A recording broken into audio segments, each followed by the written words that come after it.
Welcome back to my YouTube channel. तो आज मैं आ गया हूँ एक नए टॉपिक के साथ, जिसमें आज मेरे साथ है रितिका, हेलो। जो कि एक इंटरनेशनल स्टूडेंट है। सो आज हम एक टॉपिक पे बात करेंगे, जो कॉलेज का क्रेडिट स्कोर जो होता है, कैसे कैलकुलेट होता है कॉलेज का क्रेडिट स्कोर, और ये होता क्या है। जैसे इंडिया में तो हम मार्क्स सिस्टम का होता है बैचलर हमारा, तो ये बैचलर कर रही है यहाँ पे। सो इसका सब कुछ लैब का क्रेडिट एंड ऑल ये सब क्या होता है, हम आज बात करेंगे। हाय रितिका। हेलो। सो रितिका, हम आज क्रेडिट स्कोर के बारे में बात करने वाले हैं।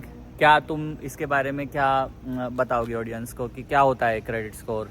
क्रेडिट स्कोर जो यहाँ पे होता है वो आपके आवर के ऊपर होता है। जैसे कि आपका क्लास 3 आवर्स का है तो आपका क्रेडिट 3 होगा सब्जेक्ट का, 4 का है तो 4 होगा। जैसे मैं बायोलॉजी के स्टूडेंट हूँ तो मेरी लैब जो होती है वो मेरी 4th क्रेडिट में काउंट होती है, तो मुझे ट्रांसफ़र जो मिलेगा एसोसिएट डिग्री के बाद उसमें हेल्प मिलती है।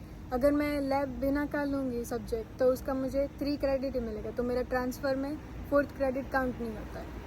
अच्छा। सो जब तुम दूसरे कॉलेज में एसोसिएट डिग्री करने के बाद किसी दूसरे स्कूल में जाओगी, तो वो हमेशा ये पूरे सब्जेक्ट एज अ क्रेडिट तुम्हारे ट्रांसफ़र हो जाते हैं, या वो चाहते हैं कि नहीं ये और होने चाहिए? उसमें जो मैं ग्रेजुएट होने के लिए मतलब बैचलर के लिए जो कॉलेज में जाऊंगी उनके ऊपर डिपेंड होता है। उन्हें इलेक्टिव्स के ट्रांसफ़र क्रेडिट लेना है तो वो लेंगे, वरना वो नहीं लेंगे। लेकिन मैं नोवा में से हूँ तो उन लोगों का लिस्ट दिया हुआ है कि ये जो है ये सब आपके एक्सेप्ट होंगे उधर क्रेडिट्स। तो मैं वही करती हूँ। और एसोसिएट में मिनिमम 60 क्रेडिट्स होते हैं। एसोसिएट में मिनिमम 60 एंड बैचलर में 120 क्रेडिट्स।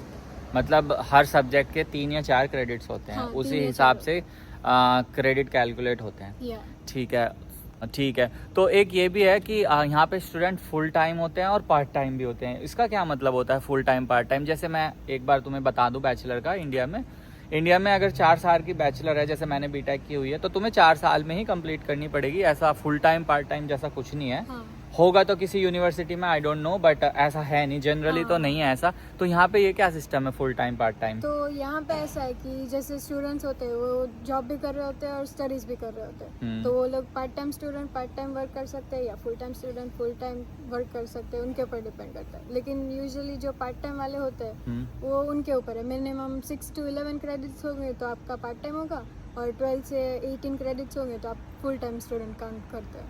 और उनकी फिर बैचलर कितने साल में कंप्लीट होती है अगर ऐसा है तो? जैसे कि वो पार्ट टाइम में करेंगे तो उनका 3-4 साल भी लग सकता है। जैसे मैं एसोसिएट कर रही हूँ तो मेरा गोल है कि मैं 2 years में ख़त्म कर दूँ। लेकिन क्योंकि मैं तो फुल टाइम हूँ स्टूडेंट, लेकिन जो पार्ट टाइम वाले होंगे उनका 3-4-5 उनको जैसे तो उनकी 2 साल के एसोसिएट 4 या 5 साल में होंगी। और वो बैचलर करने लगे तो एसोसिएट प्लस 2 ईयर मोर, तो फिर और ज़्यादा, मतलब 6-7 साल। सो ये तो कोई अच्छी बात नहीं है। इसमें तो उन्हें बहुत टाइम लग जाएगा बैचलर करने में। हाँ, तो मेरा नेक्स्ट टॉपिक नेक्स्ट क्वेश्चन ये था कि कॉलेज की फ़ीस कैसे डिसाइड होती है? क्या क्रेडिट स्कोर या सब्जेक्ट से रिलेटेड कॉलेज फीस डिसाइड होती है, कैसे होती है? तो कॉलेज की फ़ीस जो है वो आपके क्रेडिट पे डिपेंड करती है। जैसे आपने 3 आवर्स का कोर्स लिया है तो आपका उतना पे करना है। अगर 4 लिया है तो उससे ज़्यादा होगा, मतलब क्रेडिट वाइज होता है। एक क्रेडिट का इतना है तो 3 क्रेडिट का इतना, ऐसा। अच्छा, जैसे तुम्हारे पास अभी आपने बताया कि बायोलॉजी की लैब होती है, तो लैब के भी अलग से मतलब उसका भी अलग से है। तो जैसे कि और बायोलॉजी है तो वो तो 4 क्रेडिट का क्लास हो गया। हाँ। तो उसका पे ज़्यादा होता है कंपेयर टू मेरा जो इलेक्टिव है। इलेक्टिव मतलब जो आपकी डिग्री से रिलेटेड नहीं है लेकिन आपको कॉलेज का क्रेडिट लेने के लिए वो लेना पड़ता है, तो उसकी फीस कम होती है। लेकिन जो मेन सब्जेक्ट होते हैं 4 क्रेडिट वाले उनकी ज़्यादा होती है। तो इनकी कॉलेज की फीस भी पर आवर बेसिस होती है या? हाँ, वैसे oh my God. So per hour basis अगर कॉलेज की फीस होती है तो बहुत ज़्यादा बैठ जाती होगी। हाँ, क्योंकि पर आवर बेस क्रेडिट और क्रेडिट बेस आपकी फीस, ऐसा है, मतलब सब कनेक्टेड है। Oh my God. सो इसीलिए यहाँ कॉलेज इतने महंगे होते हैं कि एग्जैक्टली। पर आवर तुम्हें एज अ जैसे वो मिलती है सैलरी, ऐसे पर आवर तुम फीस भी देते हो कॉलेज की। हाँ, वैसे विद मतलब हर एक सब्जेक्ट वाइज। हाँ, एग्जैक्टली। और बुक्स वगैरह का चार्ज कैसे करते हैं? बुक्स फ्री मिलती है कॉलेज या क्या? बुक्स में भी ऐसा होता है। मैं जो कॉलेज में हूँ वहाँ पे वो लोग ऐसे देते हैं कि एक्सेस है, नो एक्सेस, मतलब आपको टेक्स्ट बुक मिल जाएगी, आपकी लैब बुक मिल जाएगी, सप्लीमेंट्स और सब मिल जाता है सेम फीस में या एक्स्ट्रा? हाँ, लेकिन उसका एक्स्ट्रा पढ़ना पड़ता है। वो भी आपके आवर के ऊपर डिपेंड करता है। 3 आवर का क्लास है तो उसका 22.50 into 3 होगा, मतलब वो लोग पर आवर का चार्ज करते हैं। पर आवर का 22.50 है। अच्छा। तो जितना आवर का आपका क्लास है उसके हिसाब से आपकी बुक्स का प्राइस होगा। तो जैसे हमारे इंडिया में क्या होता है, जैसे मैंने बैचलर की है, कॉलेज लाइब्रेरी जाओ तो फ्री में बुक इशू हो जाती है, पढ़ के वापस कर दो, हाँ। ऐसा है ऐसा कहीं कहीं पे होता है लेकिन हर जगह पे नहीं होता है। कि बुक फ्री नहीं है लाइब्रेरी से? फ्री तो नहीं है, और ये जो रेंट कर सकते हैं आप लेकिन फ्री में नहीं मिलेगी। और जो ये यहाँ पे पब्लिक लाइब्रेरी इतनी सारी होती है, वहाँ से तुम फ्री वहाँ मिल से तो जाती मिल है? सकती है। मैंने भी 1-2 बुक ली थी तो हाँ, फ्री मिल गई थी मुझे वहाँ। लेकिन जो कॉलेज की और स्कूल की लाइब्रेरी होती है वो एक्सपेंसिव होती है, हमारे बाहर वाले से तो बहुत ही एक्सपेंसिव होती है। बाहर तो प्राइस यहाँ भी। पे जगह जगह पब्लिक लाइब्रेरी है तो वहाँ पे फ्री मिल जाती हाँ, हैं वहाँ बुक्स पे तो मिल जाती है। हाँ, तो ये था।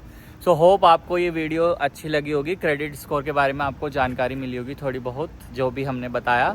अगर आपको कोई क्वेश्चन हो तो बताएं। और जैसे कि इंडियन स्टूडेंट्स को नहीं पता होता क्रेडिट स्कोर का, जैसे मुझे तो बिल्कुल नहीं पता था। और तुम्हें पता था जब तुम 12th करके यहाँ पे आई? मुझे पता तो नहीं था, मैंने वो काउंसलर से बात की तो फिर उसने मुझे समझाया था। हाँ, और जो कोई यहाँ पे आना चाह रहा है 12th के बाद, वो क्रेडिट के बारे में अपनी नॉलेज लेके आए, क्योंकि तुम्हारे सब्जेक्ट पूरे ट्रांसफर नहीं होते किसी यूनिवर्सिटीज में, है ना? हाँ, सब नहीं लेते वो लोग, उनके ऊपर डिपेंड करता है आप और कौन सी कॉलेज में जा रहे हो। और तुम्हें वो सब्जेक्ट फिर से पढ़ने पड़ेंगे जो वो लोग बताएंगे। तो इस चीज़ की तुम्हें इन्फॉर्मेशन होनी चाहिए। सो यही मेरा मोटिव था इस वीडियो को बताने का। So thank you for watching this video. Bye bye.